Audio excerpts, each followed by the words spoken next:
Good afternoon, everyone. Thank you for joining us today. My name is Ozzy Arroyo, and I am with the College Success Foundation, welcoming you to what is the third installment of our webinar series for the current academic year.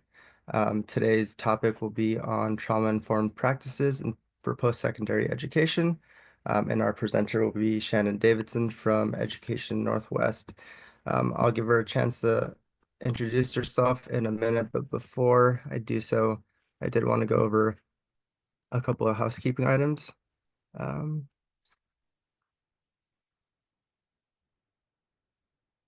I'll share my screen here in a sec.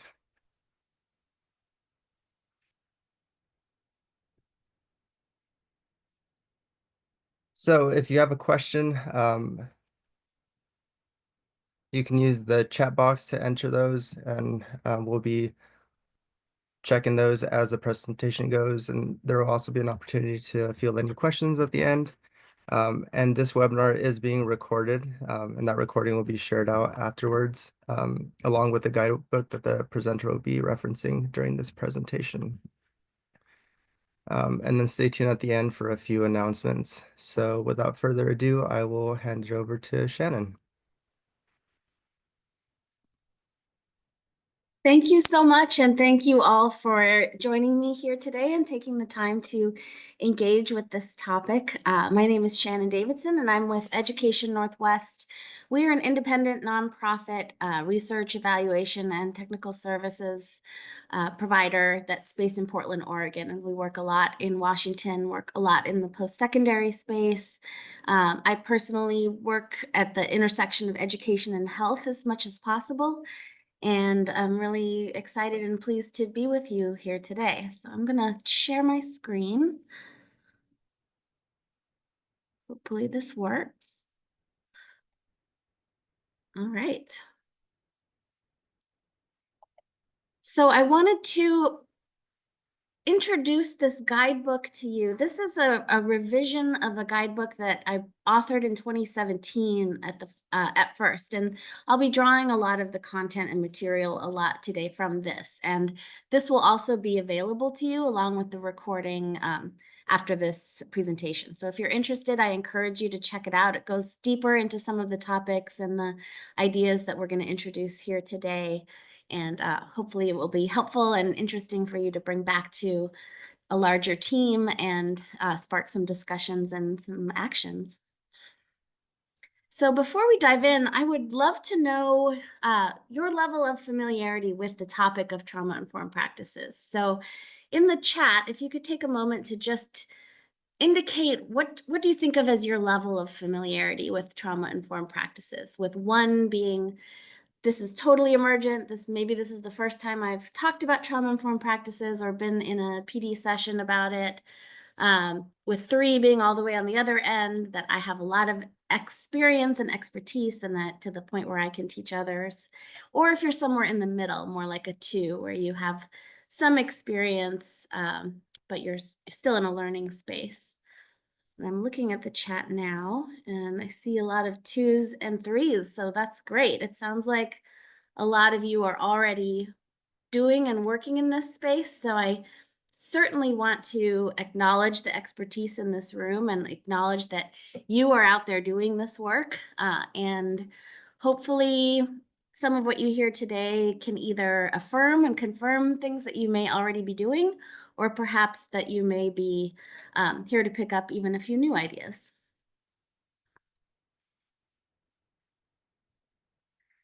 So as you all know, working in the spaces where you work, post-secondary students are not a monolithic group. They represent a wide spectrum of ages, backgrounds, and life experiences. So I have some of this information up here just to kind of introduce why trauma, why post-secondary, why do we care about this topic in this space? Well, this can be a time of excitement, lots of opportunities for many learners, and also challenges. A lot of post-secondary students are navigating either new or complex roles in their lives, whether they're going back to the classroom for the first time after being in a different career for many years, or perhaps juggling caregiving responsibilities with taking classes online online, or maybe leaving home for the first time and being in a physical campus space for the first time. So, what that means is students are bringing their whole lives with them to the post-secondary education experience. And many have already been navigating trauma experiences by the time they start their post-secondary education journey. And students who do have a history of trauma exposure are more susceptible to depression, to substance abuse. So this is a real pressing concern for campus health and wellness and student services.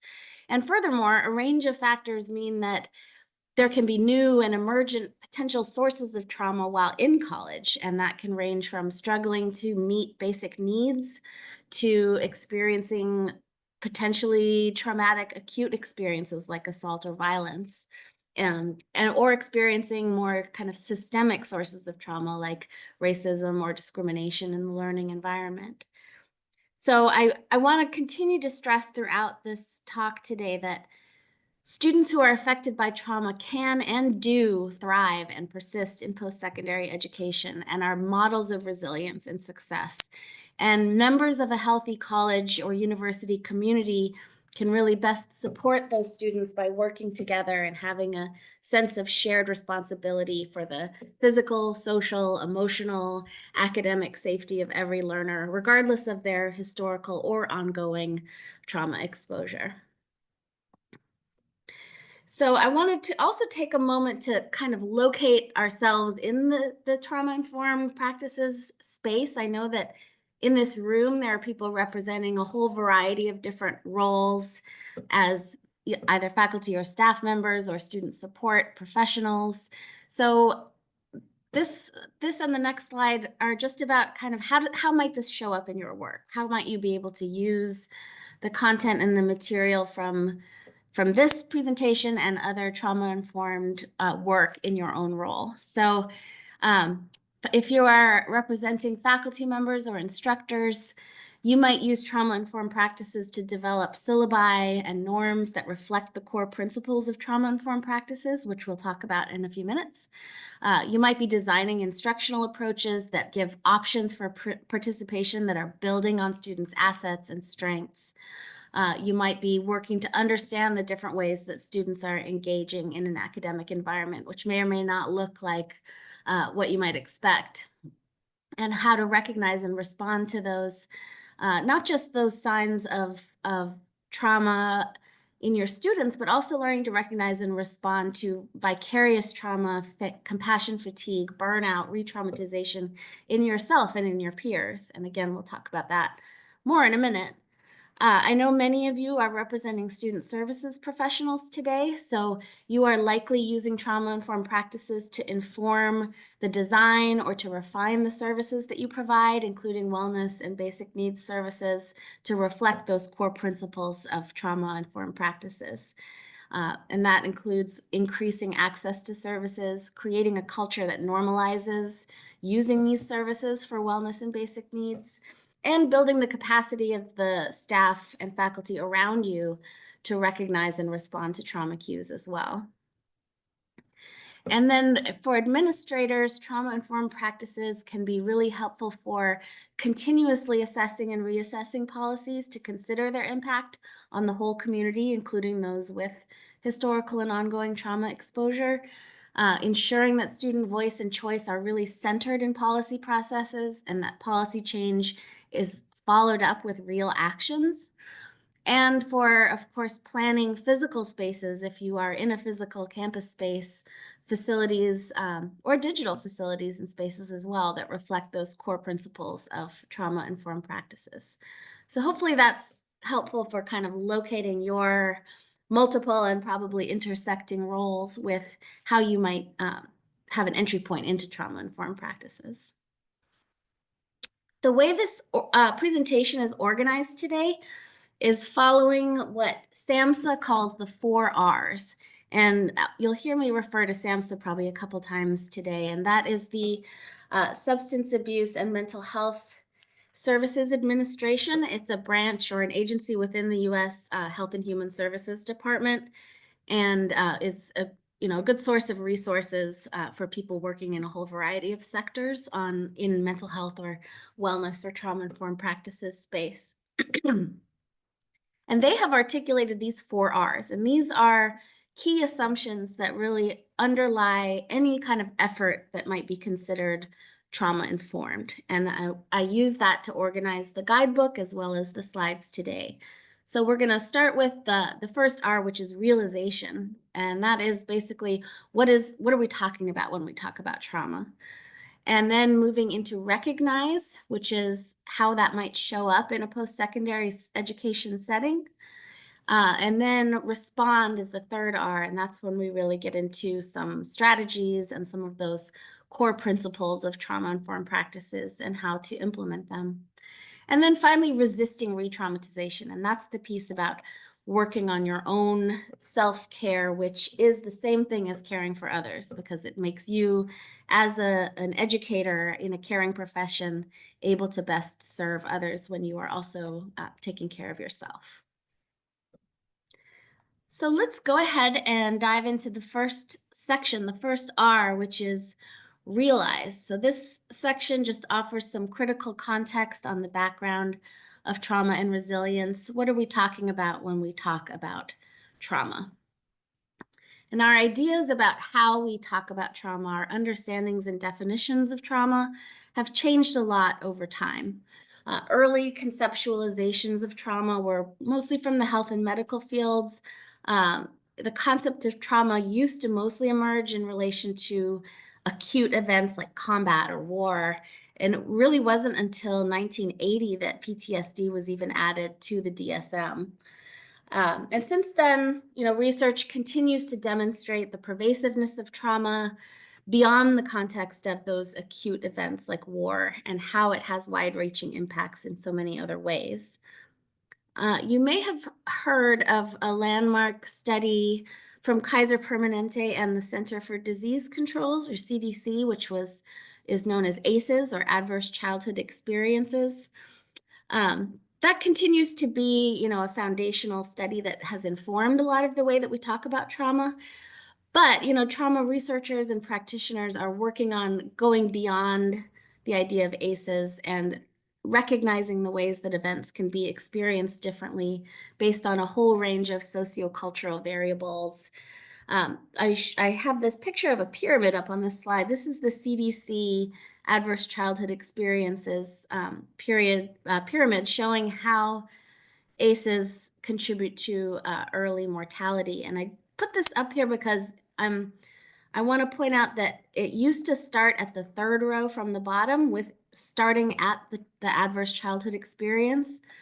These 2 rows at the very bottom that are circled now have been added more recently, and that demonstrates this kind of growing awareness that it doesn't start with an experience. It starts with all these different conditions and contexts that shape experiences, and highlights that some populations, particularly those with histories of marginalization or oppression, have higher incidences of trauma and of adverse childhood experiences than others. So it's a part of what we talk about when we talk about social determinants of health. Along with trauma exposure and childhood adversity, other social determinants of health are poverty, food insecurity, housing conditions and instability, exposure to toxins, barriers to healthcare. And these ways that health disparities tend to mirror other social patterns, and trauma exposure is part of that. And these days, people are working on going beyond, for instance, how ACEs kind of conceptualizes trauma as something that happens to individuals, to recognizing how it also happens at the level of collective societies and also over time. So this diagram shows these 3 different levels of trauma. Individual trauma, which is an event. It can be a series of events or just a general sort of set of circumstances that an individual experiences that causes physical, emotional harm, has lasting effects on functioning or coping. So some examples of trauma that are commonly Experienced in childhood might include physical or emotional abuse, violence between caregivers, being left without food or care for long periods, experiencing discrimination, having a parent incarcerated. And examples that can occur at any age might include being physically or sexually assaulted, experiencing violence or abuse or exclusion. And this can include direct experiences of someone having the experience themselves or witnessing it and being around it. Witnessing a violent accident or event, or hearing about traumatic circumstances related to close family members or friends, or having repeated exposure to other trauma through work or even as a consumer of media in some cases, can lead to a trauma experience or a trauma exposure. It might happen once in a lifetime. It might be something that occurs over and over again, repeated exposure throughout life. And for many, trauma is a chronic part of their lives as individuals. And this middle section is about collective trauma. And this involves having a shared stress response among a group of people during an ongoing or in the wake of a crisis. So that might be a case of community violence, forced displacement, hate crimes, systemic racism, pandemics. Collective trauma is intersectional and overlapping. So groups that might already be experiencing historical and ongoing oppression might also have disproportionate levels of, for instance, infection or death during a pandemic. So that it can be something that layers upon layers of collective trauma in a group. And this outer circle of historical trauma reflects this growing understanding that trauma can be transmitted across generations. And that might be through societal, through cultural, or even through biological means. So, for instance, historical trauma might be rooted in experiences of genocide, enslavement, or forced migration. There's a really fascinating and growing field of epigenetics that shows how experiencing trauma affects the way genes are expressed. And that can be actually at a cellular level inherited. And so, physical and behavioral traits can actually be impacted by trauma and then passed on to future generations at the very level of the cells.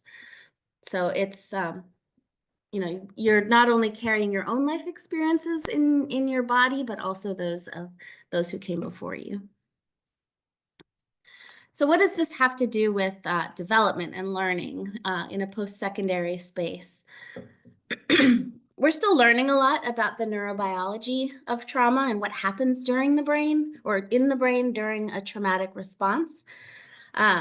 Research suggests that when you're exposed to a threatening stimulus, the body's primary stress response system activates this cascading hormonal responses that release cortisol and stress hormones in your body. And that's a good thing. That's an adaptive response, and it's efficient. In fact, it's necessary for our survival to recognize threats in the environment and to respond. In a healthy brain, there are feedback mechanisms that then turn this off after the stressor has ended. But for somebody who is constantly navigating exposure to trauma, their brain may continue to react as if the trauma or the threat is still there, even when the danger has passed. And so that requires, temporarily suspending normal goals and obligations. It shuts down a lot of the sort of higher order front brain work that leads to, for instance, the formation of memories, and kind of devotes a lot of time and energy to those emotional response parts of the brain, like the amygdala, which is responsible for those emotional responses, and creates an ongoing and lasting message that somebody is not safe. So as you can imagine, a learner in a learning environment is devoting so much energy to processing and working through that process in their brains that it really is exhausting and doesn't leave a lot of space for taking in new information, for processing long-term memories related to learning, and also may cause changes in behavior that make learning that are maladaptive for learning. And in fact, a lot of people who have had this kind of experience in early learning may have been misdiagnosed. They may have been categorized as having attention deficits or disabilities, emotional, behavioral, or conduct problems, when in fact, every response has served some sort of adaptive purpose at some time. It has helped somebody cope or even survive through stressful experiences. Um, and it does, when that does occur during childhood, that's when the brain is most malleable and plastic.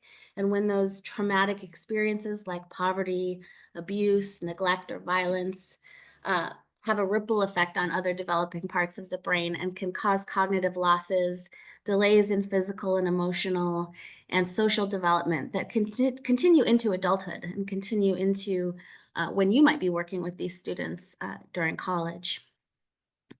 And it may be, due to these early learning experiences and negative experiences in classrooms or in schools, it may be difficult for some students to develop trusting relationships in future educational settings, like in college.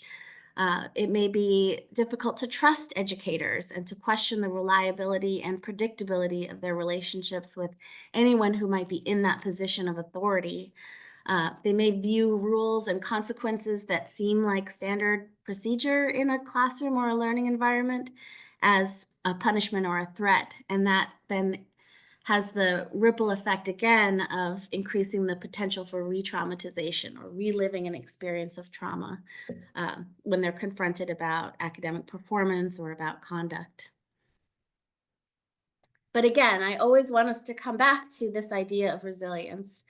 And students who have experienced trauma can and do develop resiliency with the support of protective factors that can act as buffers against those risk factors of trauma. Social support especially has been shown as an important protective factor for students. And there's reason to believe that the quality of that social embeddedness or social integration is more important even than the quantity or the size of someone's social network. People just need to feel like they belong. And that can be have the most impact for the most distressed student. And resiliency looks different, just like trauma looks different. People may be actively moving from processing trauma to distracting themselves from trauma to being optimistic to moving past the trauma.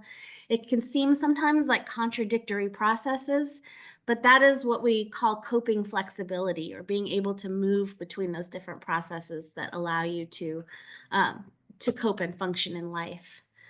So, and we also don't ever want to minimize the impact that trauma has on people's lives or continue or stop resisting those forces that cause or perpetuate trauma in the first place. But at the same time, it's important to point out this idea of post-traumatic growth, which is when some individuals do experience positive outcomes from having gone through that aftermath of a traumatic experience. And positive reappraisal techniques combined with social support can promote that resilience, recovery, and even growth from an experience of trauma. So I'm going to pause here for just 1 second and see if any questions have come up in the chat, which I don't think I can see while I'm presenting, or if anybody wants to ask something in the chat. Shannon, I don't see any questions, but I have seen a couple of hands be raised. And since we're in this webinar mode, attendees are unable to come off mute. So yeah, I just encourage you, if you have a question, just drop it in the chat. Thank you. And in the meantime, we will keep going into this second section of recognizing trauma. So this part talks about how this might show up in a post-secondary space. And as we have talked about before, students are showing up in post-secondary spaces carrying these different rates of exposure to trauma, maybe having had at least one potentially traumatic event already, many reporting multiple exposures. And again, there are differences in rates of exposure among different students based on a whole range of factors like caregiver status, veteran status, demographic indicators, history with housing and food insecurity.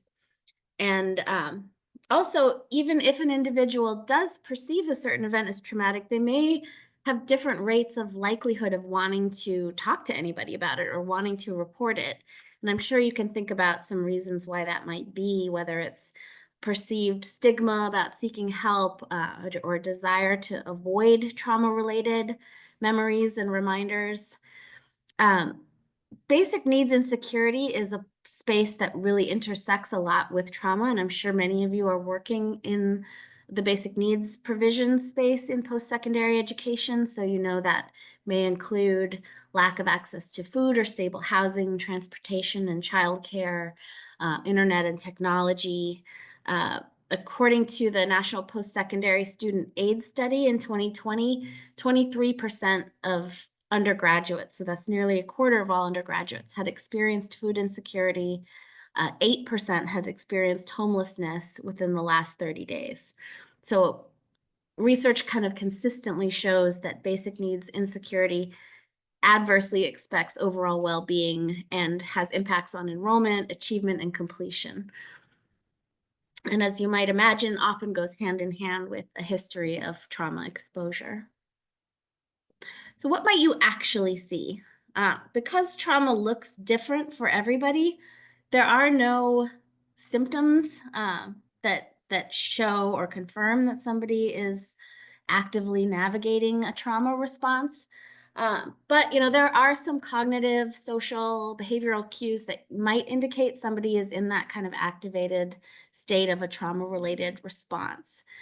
So some of those physical signs might be increased absences because of illness or other physical problems. You might see fidgeting or a lot of movement during learning activities, or signs of anger or helplessness or dissociation. Cognitive signs you might see have to do with reduced attention or focus, recall, difficulty processing instructions, decision making that may seem irrational, or like we said earlier, behaviors that just seem maladaptive. But again, those have served a purpose at some time for someone.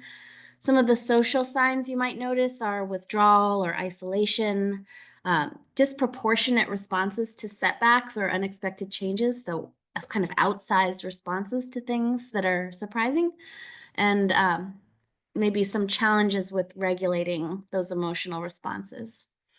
And in terms of learning signs, you might find someone is challenged with deadlines, maybe is seeming unwilling or unable to take risks like speaking up or taking on new tasks or working in groups, trouble communicating with both instructors and peers.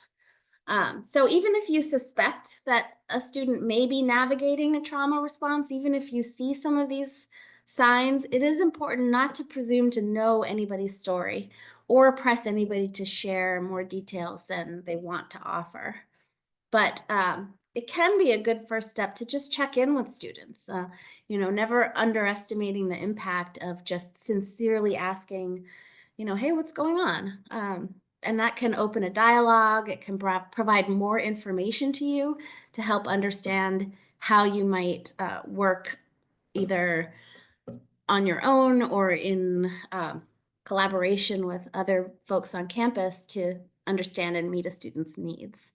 And it also lets a student know just that you care about them, that somebody in the community of teachers and staff cares about them. There are some kind of in the moment de-escalation techniques that can be helpful.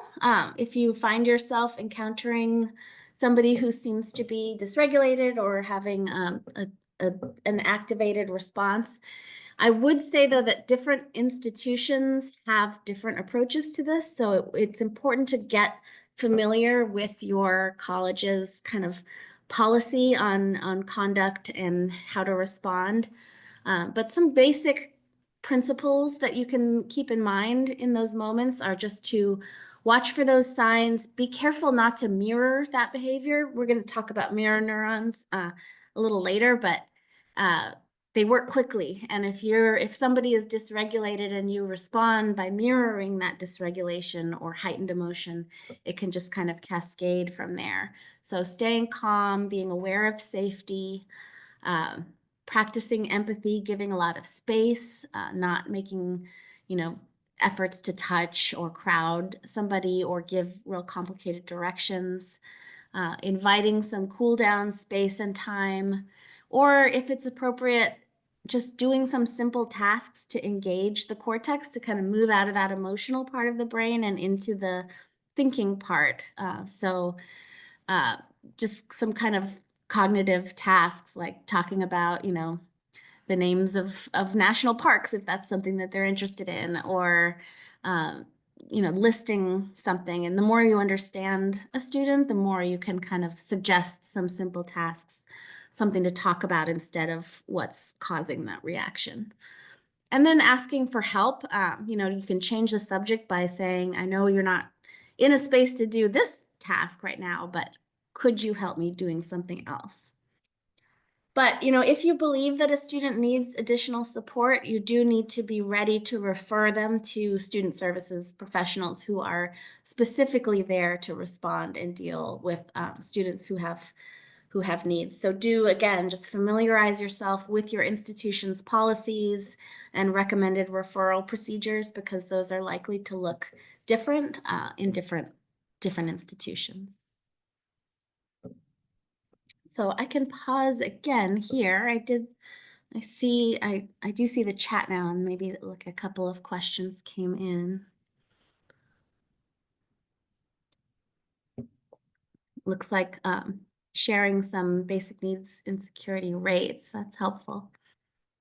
And a question about historical trauma. Can it affect you as an individual, even if you yourself didn't experience it? Yes. Again, it's early research, but there is suggestion, again, from epigenetics, which is that it doesn't actually change someone's genes to go through trauma, but it does change how genes are expressed.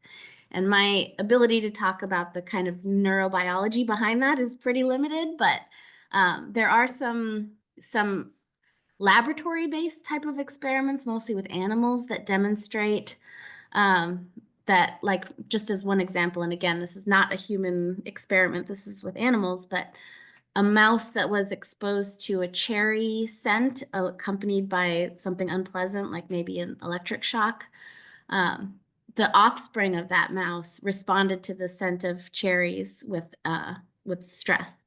And so there was a suggestion that was passed on biologically at the cellular level. Again, that's an animal experiment and may not be appropriate for demonstrating this when it comes to historical generational trauma that we as humans are dealing with at a collective level. But there is early kind of research to suggest that even if you yourself didn't experience a trauma, your body kind of remembers based on what people who came before you went through. So keep the questions coming. It's good to know what you're interested in. And the guide does provide some more resources on that if that is interesting. So moving now into the respond section. So how do we create trauma-informed environments at post-secondary institutions? It really works best when it's woven into the fabric and that multiple systems are working together to collaborate to meet the needs of students. So this, long-term requires buy-in across the entire campus community and really does need to include administrators, faculty, staff, student services, professionals, everybody from bus drivers to facilities folks to health professionals to students themselves really need to be involved in creating an environment that is trauma-informed. And when you do address those needs holistically, students improve their relationships. They're better able to regulate emotions and behavior, bolstering academic competence, and just overall physical and emotional well-being should improve across the campus. everyday learning experiences can be a trigger for somebody who's navigating trauma. So things that you may not think of as a big deal for some, like struggling to find a building or being asked to share more of their personal story than somebody wants to, or encountering rules that don't make any sense, maybe in a student life setting, being asked to deal with complicated paperwork and administrative tasks that don't have clear instructions. Um, I would invite you, again, I know there are a lot of different roles represented here in this group, so I would invite you to think about how some of that stuff might happen in the setting where you work. So if you're involved in admissions and financial aid, some of those paperwork and instruction considerations, or if you're in student life, some of the sharing and the activities that involve trusting other people in your space. If you're in academics or advising, thinking about your syllabus, there are just different ways to assess the work that you're doing. And there are actually assessment tools out there that are specifically for taking a look at your processes and the student experience as they go through your department or your services, and how you might think about whether or not those are trauma informed and opportunities for making them more so. And in the guide, there's a series of questions that you can use in different roles to assess and ask yourself if what you're doing is trauma informed. And that brings us to these core principles. So this is really, again, this comes from SAMHSA. It's been widely applied in a lot of different settings. There are other frameworks out there, but I think this is a good place to start if you're looking for some core principles that, if you are following these core principles, you are likely practicing trauma-informed practices. So I do want to take just a minute and read through them together. The first is safety, and that includes physical safety, psychological safety. Do the different members of the community at hand feel that they are safe? The second one is trustworthiness and transparency, and this is a feeling that that goals are clear, that decisions are shared, that trust is there among students who are being served and those who are serving them. Peer supports and mutual self-help is giving peers the opportunity to help each other. That establishes a lot of these other 6 core principles like trust, safety, and empowerment by having people help each other and themselves. Collaboration and mutuality is related, but it's more about actually having that healing happening in relationships and understanding the different roles that people in a relationship have to practicing trauma-informed approaches in their own ways. Empowerment, voice, and choice is a big one. People need to feel like they're meaningfully sharing power and participating in making decisions. And trauma-informed practices, this is a really central part of that, is just offering choice and empowerment. And the opposite of that is feeling trapped or helpless. And that is what you really want to be working against if you're doing trauma-informed practices. And then finally, the cultural, historical, and gender piece. This means that the community is actively striving to move past stereotypes, seeking to understand and respect cultural connections, recognizing the sources of those historical trauma or collective trauma environments that students might be coming from, and focusing on strengths and what individuals have to offer as opposed to deficits. Not trying to fix somebody, but rather empowering somebody to build upon their own strengths to become resilient and to thrive. So in the guidebook, there are 4 strategies presented that show how these 6 core principles can look in practice and how they can be reflected in some kind of specific strategies. So for the sake of time today, I'm just showing a couple of these, but I do encourage you to look at the guidebook for strategies that are more directly related to pedagogy and to relationship building. But one of the strategies that is highlighted in the guide is uh, providing comprehensive and student-centered basic needs and mental health supports that are easy to access. And this, this is really central because colleges and post-secondary settings are a really important entry point for this type of services for people who may not otherwise seek out help outside of the college setting.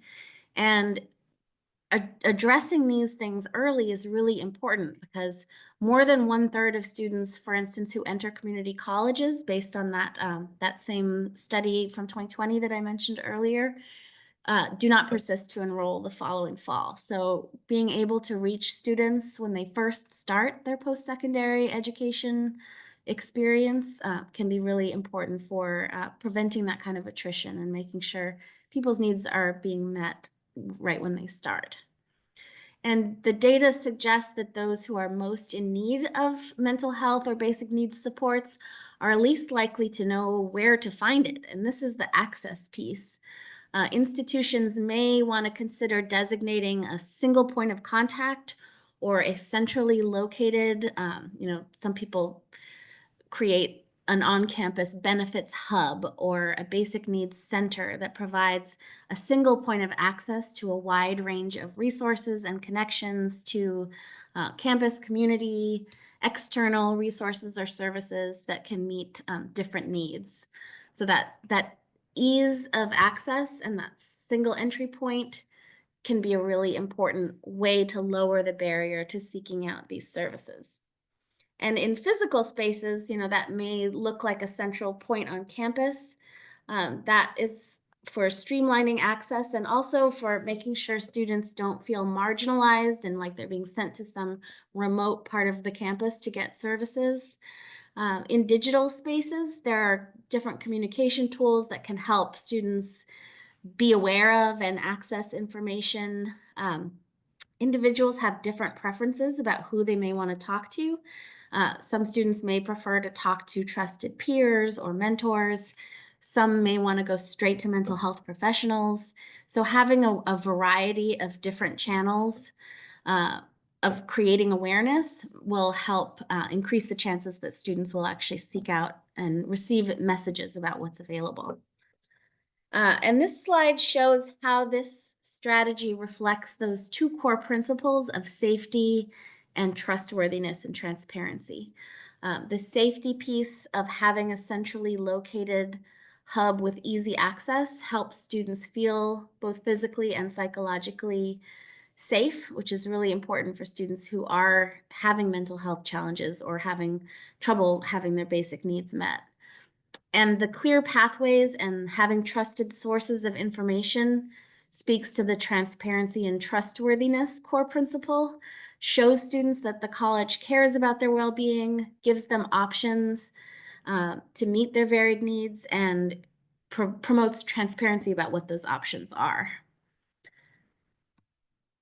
And then the second strategy that I will just highlight here is related, but it goes further to normalize the use of mental health and wellness services by involving students very closely in their design and in their promotion. So students really need to be involved in both creating and continuously improving services that are there to meet their needs. And institutions can make sure that they are involving students by collecting feedback from students to ensure that they're effective and useful. There can be questions about mental health supports, for instance, in an annual student survey or by conducting focus groups or having sort of brief pulse surveys that go out to students that gather continuous feedback that help continue to improve the services that are there. And there are specific student populations that you may consider doing specialized outreach with to make sure that services and programs are meeting different needs. And that, populations that might be worth considering for this kind of focused outreach include, for instance, older adult returning students who might have kind of unique college experiences and have different needs, students who have been involved in the foster care system, students who are veterans, students who are international students who might have had experiences with forced migration or displacement, students who are on scholarships and financial aids, just other groups that might be having unique versions of a college experience who would benefit from some tailored services and supports to make sure that they are being heard and they're being understood. And involving students in promoting services can really increase access, especially students who have experienced trauma who might not otherwise seek help. Peer educators, peer counselors should be receiving ongoing education and training to understand the effects of trauma and understand how best to assist their peers who are dealing with the effects of trauma. There are organizations like Active Minds that support student-led chapters on campus who can function either independently or in conjunction with a counseling center or other student organizations. And this helps to develop and maintain that strong collaborative culture and relationships on campus and normalize accessing those mental health support. Using student testimonials and storytelling to emphasize hope and resilience instead of crisis. So again, this reflects some of those core principles of trauma-informed practices, specifically empowerment, voice, and choice, and peer support and mutual self-help. I'll pause again before we go into the last of the fourth section. Yes, you will be getting a copy of the guidebook. And yes, the body keeps the score. That's a beautiful way to think about it. Okay, so switching gears a little bit now, we've been talking a lot about serving students, making sure that you're meeting the needs of learners. But as you all know, and I don't have to, this isn't news to anybody in this room, but educating is really a caring profession. And educators, support staff often are experiencing the toll of caring for people without also getting any training on how to respond to trauma in others, and virtually no training in many cases on how to deal with the way that other people's trauma affects them. So in this section, we talk about learning to recognize and respond, the kind of emotional, cognitive, and behavioral consequences of caring for others.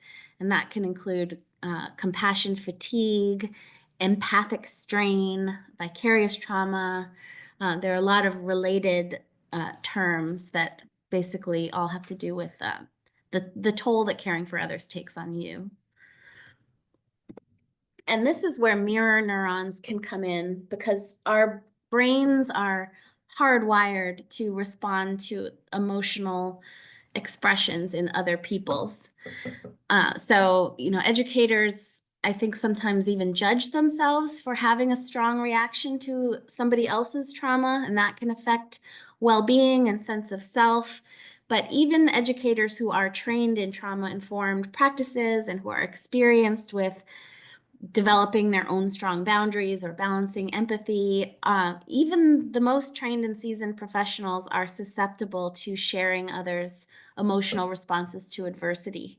And that's in part because as humans, again, we're hardwired for this. And through that process of mirror neurons, virtually every interpersonal interaction results in an automatic, unconscious kind of induction of what somebody else is feeling in our own brains. And in fact, the very same neural circuits are activated in your own brain when you are witnessing an emotional expression in somebody else. And it happens at a level that is so subtle and automatic that you can't detect it even when it's happening. So for example, if I see somebody smile, my own brain starts activating a positive response, and I'll start smiling before I even know that it's happening, and even so subtly that it may not show. So catching positive emotions can help to create joyful bonds. It's really what makes us able to relate to each other and engage with each other as humans. But of course, negative emotions can also be exchanged through this mirror neuron phenomenon. So if you work with people who are really stressed out, you're going to start experiencing those same cascading physical and mental effects of stress. And these are some things that you may just watch for in yourself. You may start feeling physically, mentally, emotionally worn out, overwhelmed by the emotional cost of the caring that you're doing.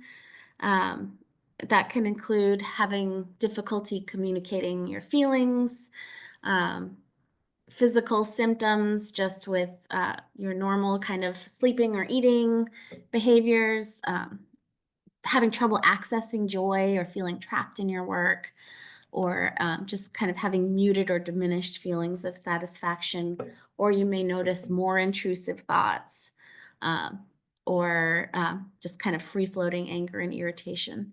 These are all signs that you might be dealing with compassion fatigue, or you might be feeling burned out. And you know, as I think I mentioned before, caring for others and caring for yourself are not distinct concepts, and those who care for themselves are in a better position to help others. So at an institutional level, people need support, and there should be also access to services for meeting the mental health needs of faculty and staff, as well as the needs of students. And of course, it requires an individual commitment as well. In some ways that you can take care of yourself at an individual level might include a range of things, and it looks different for everybody. It might mean staying healthy, fit enough to do the things that you enjoy doing, engaging in fun activities, getting enough rest, making time for self-reflection as well as time with others. It's okay to take breaks during the workday, find some things to laugh about. Some people might be interested in exploring some of the kind of evidence-based, mindfulness-based activities like meditation or journaling to manage everyday stress and to help you remain present and calm in times of stress. So again, it looks different for everyone, so it's just important to try different things, pay attention to what is helping you feel healthy and peaceful and balanced. And just as relationships are protective factors for students who are exposed to trauma, they are really important for educators and people who serve students as well. So it may help to enlist your colleagues' support and work together and access those kind of healing aspects of being in a community together. And of course, while always respecting student confidentiality and privacy, it may be possible to work in teams and to involve others in daily issues, making some room to accept support when it's offered or to seek it out so you can keep working without burning out, and you can keep helping others by making sure that you're helping your own needs as well. And just as those individuals who have experienced trauma might have that post-traumatic growth, that can also happen with vicarious resilience. So you might have, by actually actively engaging in this care work, you may experience your own positive growth from that experience. And having an enhanced feeling of responsibility to help others can be helpful for helping yourself bounce back faster from feelings of hopelessness that might come with daily work that you do. There's also a really interesting article about something called healing-centered engagement by Sean Ginwright that came out in 2018 that describes ways that you can really shift your focus from just managing the consequences of trauma to becoming active in addressing those root causes and conditions that create the trauma in the first place. And that, can be tricky in an institutional setting to think about ways to get involved in social justice or activism. But having that sort of enhanced feeling of responsibility and awareness of your own positionality can be really therapeutic and helpful for not just for others, but for yourself as well. So again, just kind of bearing witness to other people's resilience can also be catching, and you can it can engender your own personal and professional growth as well. So as we come to a conclusion here, um, just a kind of a reminder that you as educators, as student support professionals, you're really in a unique position to support students' academic and social transitions into different phases of their adult life. And you have a really powerful role to play in confirming to students that learning environments are safe, empowering, fun, and joyful places to be. And the good news is that trauma-informed practices really benefit everyone. So it turns out that trauma-informed education is just good education for anyone, regardless of what their own history with trauma might be. Everybody wants to feel safe and empowered and understood. And this field of trauma-informed practices, it's still evolving. We're still learning and will continue to benefit from further advances in knowledge building. But in the meantime, individuals can and do recover from histories of trauma, especially when they're bolstered by a community of people like you who are working with them to center principles of healing and resilience in your daily life. So I just want to thank you for joining this talk today. In the chat, as we transition out, I invite you to just share one word to describe how you're feeling about moving forward with trauma-informed practices in your own work. And we might have a couple of minutes for questions. I know we're getting close to time, but I will pass it back to the organizers, and thanks again. Yeah, thanks again, Shannon. Thank you very much for being here with us today and presenting on some of the work you've done. And yeah, if anyone has any questions, feel free to drop those in the chat. And in the meantime, I see a lot of words coming in: learning, informed, renewed, refreshed, encouraged. So keep those coming in. But I do, with the short time we have left, I do want to go over a couple of announcements. So Shannon, if you can stop sharing for a sec so I can um, pull up a couple things. I see more conscious, confident, patience. Um, thank you.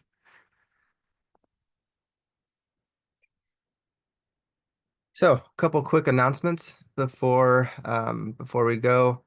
Um, we keep plugging this, but the annual Passport Conference is coming up May 6th and 7th of next year. So early registration will open up sometime in January. More information for that to come.